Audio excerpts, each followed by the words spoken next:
सर्वभूतेषु येनैकम् भावमव्ययमीक्षते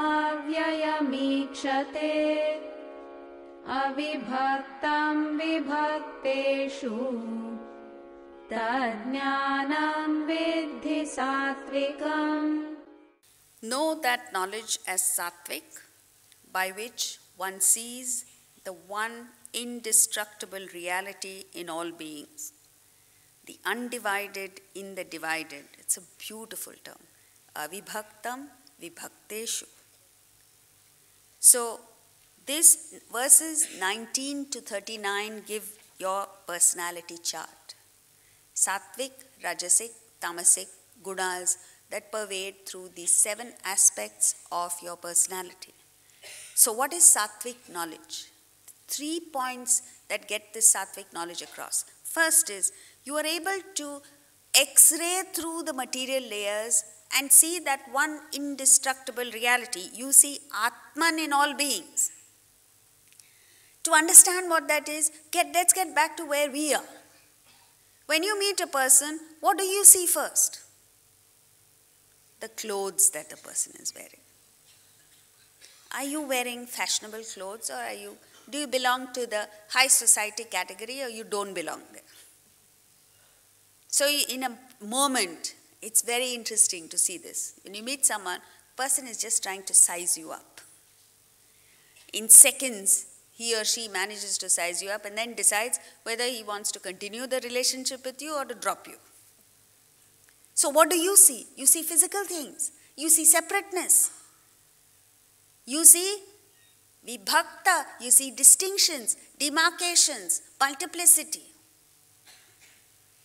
And you don't realize that this is the cause of all your suffering. All suffering in the world comes from seeing differences. The moment go one step beyond that. The moment you're able to see the spirit, doesn't matter what kind of actions you perform, doesn't matter how you speak, whether you speak well or you don't speak well, doesn't matter what your surroundings are. What matters is that the same self enlivens you that enlivens me, and straight away there's a connection.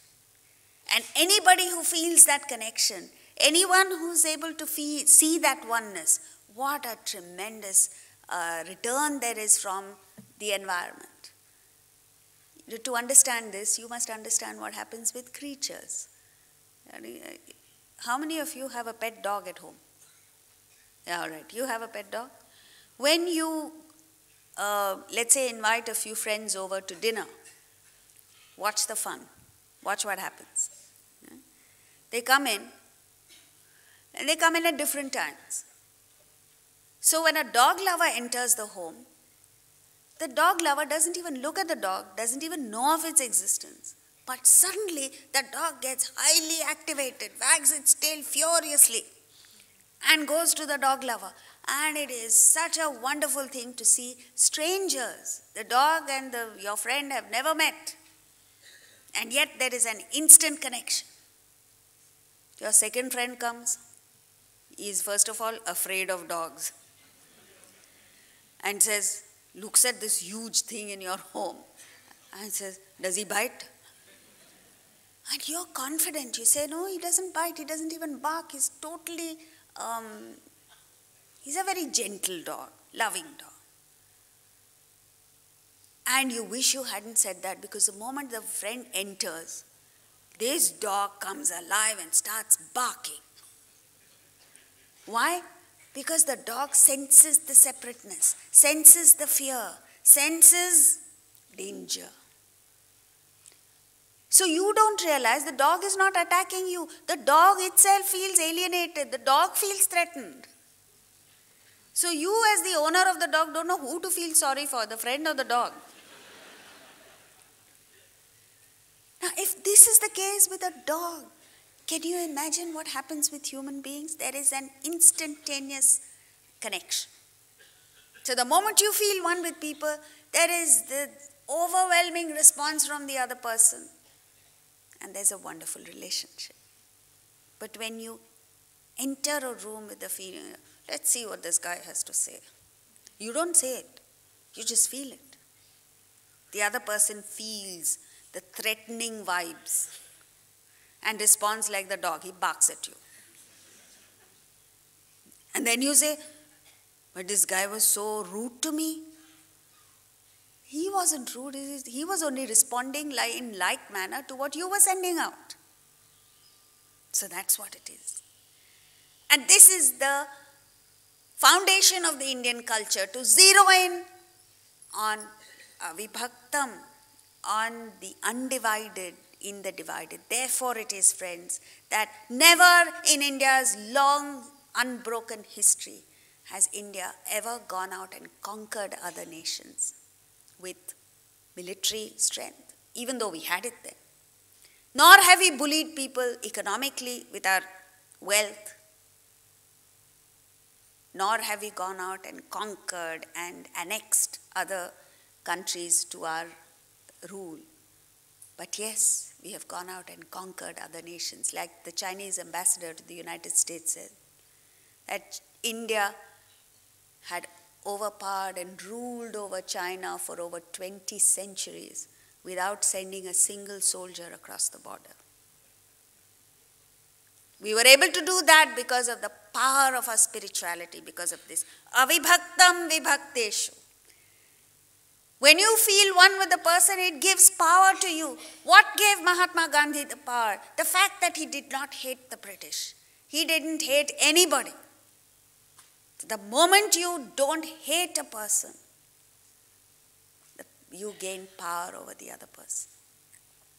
So, now come back to us. Why do we face problems? Why is it that every auto rickshaw driver is rude to us? For a simple reason that we are unable to see this avibhaktam, this undivided power, this divinity in the crudeness of the rickshaw owner or driver. So the question arises. See, Satwik knowledge is described as when you see the waves, you understand the ocean. When you see ornaments, you understand gold. You zero in on gold. That's what a goldsmith does. You take any ornament to a goldsmith. He just says 22 carat, 18 carat, 14 carat, or not gold at all. He doesn't get carried away by what you call as nama rupa. We get carried away by it. And to test the gold, he, rubs it against the stone and you say, oh, my ornament. You've got attached to the nama rupa. He's focused on gold. Gold is indestructible. Therefore, he doesn't have a problem. You have a problem because you've got stuck with the perishable. The moment you see a pot, you understand clay.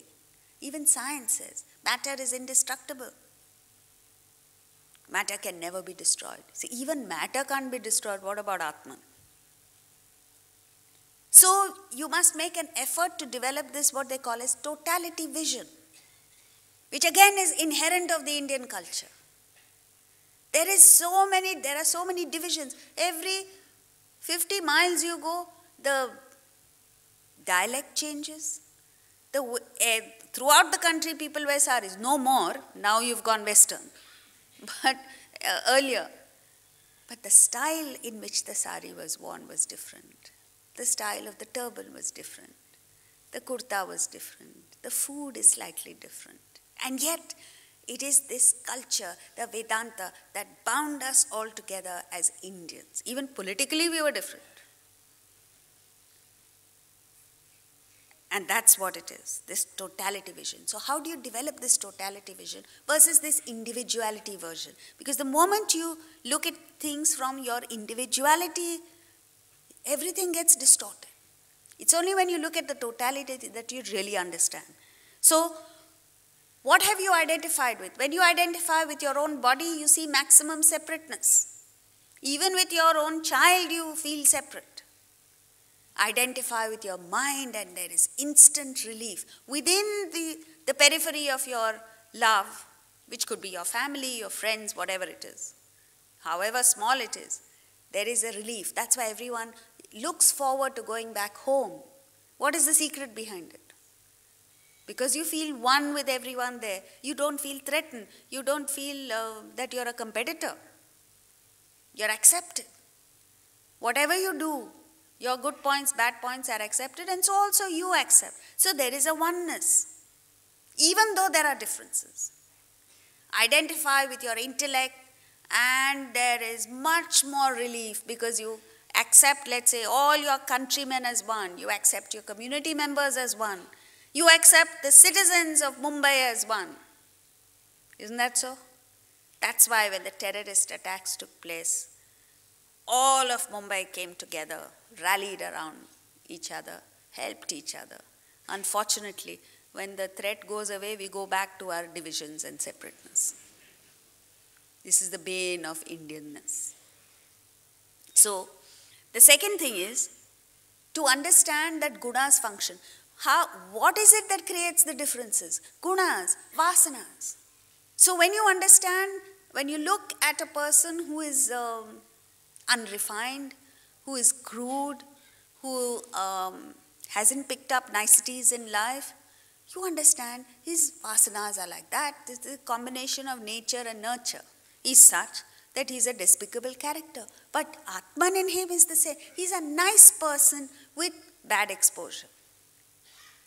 When you see a wonderful personality, a divine personality, you understand he also is a nice person with good exposure. So you come down to the denominator which is the same between the two. The third is look for a common thread. You know, in a crowded train, what happens?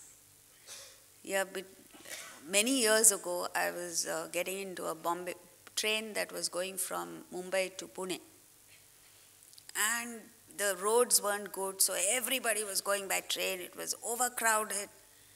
And there was this lady who was obviously a regular traveler. So she considered the compartment and the whole place as her territory, her kingdom. So she had spread herself out and sat there. She refused to allow anyone to sit next to her.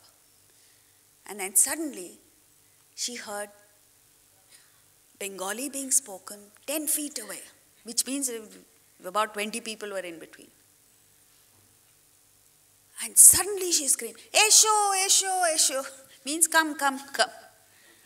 And she squeezed herself into a corner and gave that space to her fellow community member. See, you must look for the thread. When you go out from India to a foreign land where you don't, it happened to me once. 1 month I was in a place where not even half an Indian you saw. And then suddenly we took a flight and came to Mauritius. And in Mauritius, out there in the distance, I saw a lady wearing a sari, and I can't tell you how thrilled I felt. Here you see them all the time. When you see them, you feel crowd. But look for a common thread. Then expand your circle of love. Make a conscious effort to expand your circle of love. And when you do that, you feel so triumphant. How do you do that? Pick on a person that you dislike. You say, "Oh, this person gets my goat. I don't like him." Pick on a person whom you don't like and try and change that. Try and understand the person. Love is nothing but understanding. Once you understand, you accept. And the interesting thing is, thereafter, when you understand and accept a person, the person's idiosyncrasies stop irritating you. Then they become a source of amusement to you. Try it. Pick on your irritable neighbor, irritating neighbor, and say, "All right, let me practice 18th chapter of the Gita on you, friend." The next time he comes out screaming and shouting and irritating you in the lift, just look at him and say, "He's a good person with wrong exposure." And you feel so triumphant. One little dislike you overcome. One little thought you overcome. And the last is, most important, gain knowledge of the higher. That's what we're doing here. Once you gain this knowledge, unfortunately it evaporates, but at least it remains with you for a few minutes. So till the time that you reach home, you feel vibhaktam vibhakteshu. The moment you get home, differences spark trouble. So that's what it is. And now we go on to understanding what rajasic knowledge is, which is very easy, because that's what we do. Next verse, 21.